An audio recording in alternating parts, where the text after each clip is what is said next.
like sisters and brothers, because I'm trying to get more used to the fact that they are like my sisters and brothers. I thought I would meet the father, actually, the donor. I didn't think I would meet any of the siblings. I thought they would just be anonymous, but pleasantly surprised that it's actually the absolute opposite.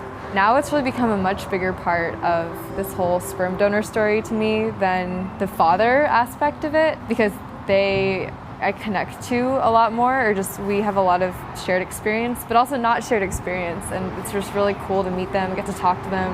And we all skipped the immature sibling, like, I'm gonna take your clothes stage with each other. None of that resentment. I really want to get to know you guys really well, and like I would love to come crash at your place if I'm in California, and we've done that before too. So yeah, I've slept over at your house. That's crazy. We can go anywhere and there's probably a sibling in there and be like, hey, can I come crash? 2 days ago, I tried to imagine myself at this picnic table and what it would look like. Hugging George was almost exactly like I imagined it, but I was very nervous. I was shaking. Today, I just, there's friends that you talk to that feel like sisters, but there's sisters you talk to that feel like friends, and that's how it feels like. And it's just the eye contact, looking into each other's eyes. Yeah, it was wild. Definitely just looking into yourself. That was Samantha. And there are two crazy things we discovered when we first met. One, that one of our other Dibblings lived for a short while only a few blocks away from Samantha's mom in Oregon. The other, that none of us knew, was that we were the first blood relatives that Samantha had ever met. Being a double donor, it means that a donor egg and then a donor sperm was used. 50 years ago, I wouldn't have been able to exist at all. There was a period that I was I wish that I hadn't been born in this way, but I felt very alone. I felt like I was kind of forced onto the earth a little bit. I didn't know if I really belonged, if I was meant to be. Having a sibling, they probably would have been my best friend. Samantha, today I was the first biological relative she has who she touched in her entire life.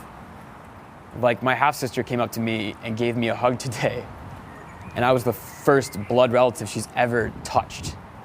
And it's a Thursday, just a random Thursday in May for me, kind of. So the whole experience is always just shocking and bewildering, but in a really beautiful way and a really touching way. Hugging George, it was I don't know, a strange sort of homecoming, it was like someone that I should have been hugging throughout my childhood but never did. I thought I would feel awkward, but all of the siblings, they do feel almost like you had a dream about a whole life where you knew each other and then woke up from that dream only to meet each other the next day. Yeah, how do you like your first encounters with your biological family ever? So much That's better, crazy. Yeah. Are you less nervous now than you were about 2 hours ago? Oh God, yeah. I want you to know that.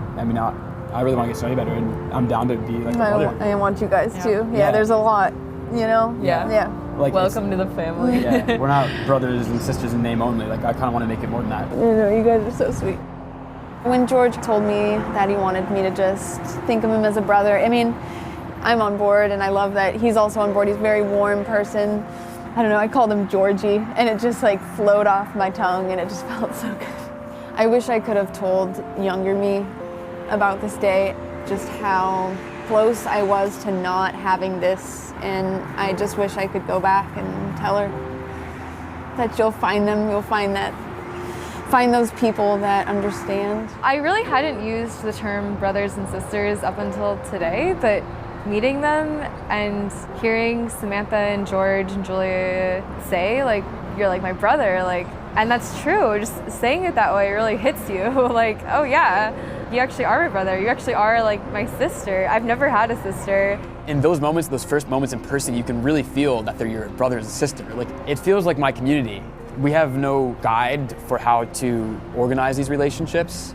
There's so many things you want to know so fast, and I want to get to know everybody, but it just feels like there's also so many, it's overwhelming. But I think it's definitely possible to have a few people, or a lot of people maybe even, who I can have really deep relationships with, who feel like my brother and sister. I think that this can be a family, and I'm actually really excited about that. We're on the road home, and we've had a slightly long week traveling around, visiting all my siblings. And I think I want to get home because I miss Betsy and I miss Cleveland. All right. go see my family. So what do you feel like you learn about yourself when you do this? I feel so comfortable calling them all brother or sister, but also we haven't had that connection for the first 18 years of our lives. So I really don't know. I don't know like how much to connect with them and how much I want out of their relationship with me. And I feel like the best way to just do it is to see what happens. Mm-hmm.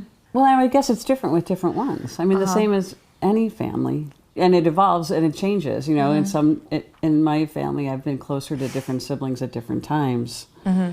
But you know, I love them all. There's also just so many of and there's them. so many. Yeah, I have a limited number. And they're also different. And with each sibling, my relationship will be different because they're different. I see though with you guys. I mean, when you come home from these trips after you've talked to them, it's such an interesting, deep connection that, I mean, it's love, you know, that I don't think I would have expected that. I don't know that I saw that coming. It's really sweet, but I think you guys all love each other. Yeah. I haven't even scratched the surface of what family is, but I'm starting to realize how amazing it can be and how many people can be there for you. And my mom said it, that love is part of what makes a family. And I think that it hasn't hit us yet, but when my mom said it, and she would be the first person to say it, it really clicked. Our sperm bank limited their number to 20 families, and to date there are at least 20 of us donor siblings. But who knows what our future holds. One thing is for certain. In an age of scientifically aided conception, the definition of family is changing, or at least expanding. And I wanted to speak to a woman who knows more about that than most, Wendy Kramer, the founder of the Donor Sibling Registry. So nice to meet you. It's nice to meet you too, Wendy. Yeah, let's talk. I think to be a part of a donor family, you have to be willing to have an expanding view. The Donor Sibling Registry was started because I had a curious child. My donor-conceived son, he was curious. And you sign up with your donor number and bingo. If somebody else signs up with the same donor number, you are automatically matched. But the tipping point came with DNA testing, where now everybody's doing DNA testing. There's no more secrets. And donor sibling groups, they're growing all the time. 10 years ago, a group of 10 or 20 would have seemed large to me. Now, a group of 100 or more is not uncommon. But each sperm bank basically makes their own rules because the Food and Drug Administration in the U.S., they only set guidelines for communicable diseases. And there is no cap anywhere about the number of vials that can be sold or the number of children that can be born. Countries like the UK, where they supposedly banned anonymous donation in 2005, they are now using mostly US and sometimes Danish sperm, which is all unregulated. So I think there isn't a right or a wrong way to kind of frame these large groups. I think each kid and each family has to figure it out together. I think of each person as like a piece of the puzzle, or putting together the different pieces of our family. And I've never known more than 20 or so siblings. Maybe I'll get overwhelmed when I hit 40, if. But I don't think I'd know now what I'd feel then, because like when I was 17, I had no idea what it was like to have a half sibling. And when I was 18, I had no idea what it was like to meet them in person. And I love who I've met so far. I don't know if I'll ever be overwhelmed because I haven't gotten there. One thing I did realize in making this documentary is that all of my siblings have, at some point, wondered who our donor might be.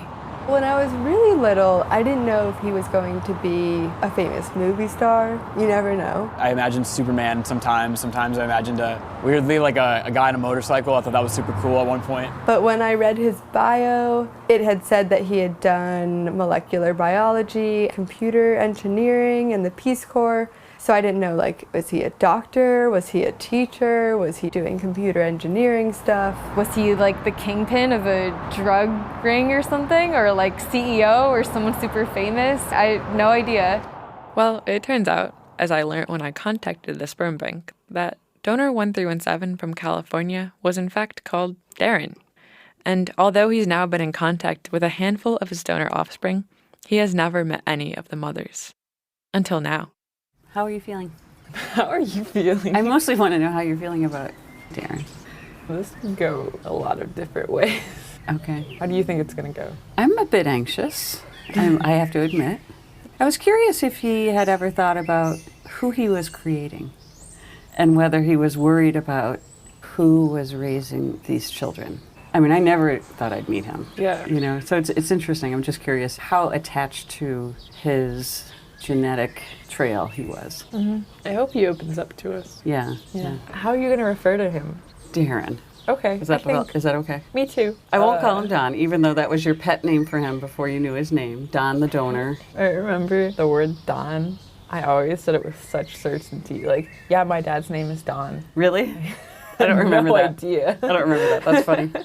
And I'm honestly just kind of curious to see how you two interact. I'm curious what he's thinking right now on his way over here. Because he didn't sign up for this part either. So 11:20, and he's going to be here in 10 minutes. Hello. Welcome. Hi. I'm Betsy. Hey, Betsy, nice to meet you. You take your hand. I didn't want to let go of the dog. So welcome. Thank you. Why don't you come on back here? Okay. First of all, I want to say thank you. Oh, yeah. Because I have this amazing kid that she's really been a joy to raise. Mm-hmm. I mean, I don't know if you consider it generosity, but I think it's like the biggest gift you could have ever given anyone. So I really appreciate that. Thanks for picking me. Thanks for giving me life. Well, I'll tell you, my wife, I don't know if you know, Julia's other mom died in October. Oh, I'm sorry. I didn't know that. So this is odd to have this conversation without her, but if we were looking at your revisiting your profile, and we got to your description, and I said, "Oh my gosh, I know why we picked him," and it was the word pacifist in there. I said, "That was Kathleen's." I'm sure I mean, I know we both would have appreciated that, but I'm sure that was the main reason we honed in on you, and it was kind of sweet. You know, I remember writing that profile. I remember writing even the word pacifist. I remember doing all these things. I'm not sure why I remember it. It just was stuck in my head. I'm Darren. I'm 44. I'm from Southern California, and I work in computer science, software development. And I think it was my sophomore year. I needed some extra money. I picked up a copy of the student newspaper one day, looked at the classifieds, and found the classified for the Sperm Bank of California. Did I expect this outcome? No, but I have no regrets. I'm very happy I did it. And of course, we have a lot of really amazing children to show for it. I'm curious, did you ever worry about the parents, like whether there was going to be a bad parent out there, and like, did you feel responsible for that? You know, when I first donated, I think I was about 19. You're literally just thinking about your midterm. Yeah. And about how to, making ends meet, paying the rent, right. and so on. I didn't really have that forethought. Yet you were a known donor, so you had to have thought something about it. Yeah. I mean, you couldn't just forget about it because you knew they would come back. Sure, and through the years, about once a year maybe, I just think, I guess that's about 13 years off. What will happen? Through the years, I occasionally think about the fact that there's, offspring probably that I don't know about. I always muse that Starbucks barista or the person taking my sandwich order, that could be my kid. I have no idea. Now in all likelihood, no. But you never know. When I think about it hard, like, wow, a lot of kids. It's a little odd. Not bad odd, but just different. It's kind of interesting to think about. I had this child who had a whole life I knew nothing of until this moment. I think Julia's kind of blown away right now. It's like you two talking to each other. And you're my biological mom and you're my biological dad. And it's just, I don't know why. It's just very strange to hear you guys talk to each other. For the first time. Yeah. And I'm like sitting in the middle. What are you thinking? I think it's a very interesting conversation. Like as you're talking to each other. But I am very glad that you chose identity release. I'm just wondering how this all is for you, like coming out here and the point of you meeting Aiden for the first time, the first sibling who contacted you. When she contacted me, I think that it all came to head mentally. I was like, oh my God, it's real now. You know? Right. Before it was just like this like hypothetical thing. Maybe someone. I didn't even think. I didn't know for sure if anyone would ever have to contact me. I mean, it's entirely optional. I mean, you don't have to contact me. You know, it's like. And did you know how many? I had no idea. Children there were? I had no idea. I don't know how much the information they gave you. Like, did you know there were any? Well, I knew there were some because. So after I donated, I stopped because I think I got a job, move on to something else, right? And about, I think it was like 6 to 8 months later, I got a call from the sperm bank. They asked me if I'd come back. And I was like, oh, okay. And they told me I was very popular. I was like, well, that's great. It's kind of a strange way to hear that. Right. Yeah. So I did for a few more months, you know. So that's how I knew that there was something going on. Right. But I never knew exactly how many.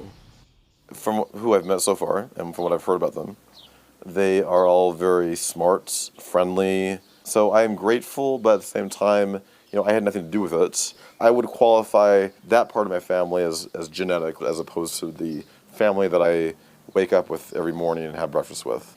I still feel a strange sort of spiritual cosmic connection to them, just in knowing that they share part of my DNA. I feel in a very strange way. I think it might be just instinctual, but I feel a little bit proud of her and the other children who, they all seem like great people, and I'm happy for that. Do I have the desire to meet all the other kids? Yeah, to some extent, and I'm a little bit curious. I think that since I've met a few of the Dibblings, it's becoming a little more normal now. I think my first meeting was a little bit jarring. Right. It was great. I had a great time, but it was a little like, wow, this is happening. Like, you know, yeah. No, it's just fun. Never met a parent before. That's right. You're the first parent I've met. And you're the first donor I've met, so that's fair. I mean, I never expected to meet you. We were joking earlier about I haven't actually met you, but I've held you in my hands. Like, how weird is that? You know, it's kind of Julia's making her face. Like, Mom, I can't believe you said that. But it is kind of bizarre. It's just bizarre that, you know, look what we got. Yeah. I'm really grateful for you. Aww. And grateful to you for her. Glad I could help.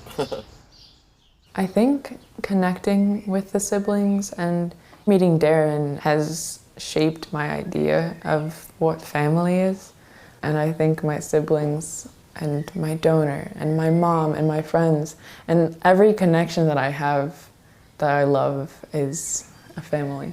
And thinking back on how far I've come in the last 2 years and how far my relationships with those siblings, it makes me think that I'm gonna go farther in the future and learn more about them and strengthen those relationships. And I think families work when they're there for each other and when they make a place for you that you can belong in. And a little bit after my mom died in October, my siblings heard about it. And from what I understand, my sister Maggie contacted a lot of my siblings. She got a lot of them to send things to her, cards and soap and coloring books and just things that would make me happier because I was going through a lot. And so after Maggie got everything, she put it in a box and she shipped it to me.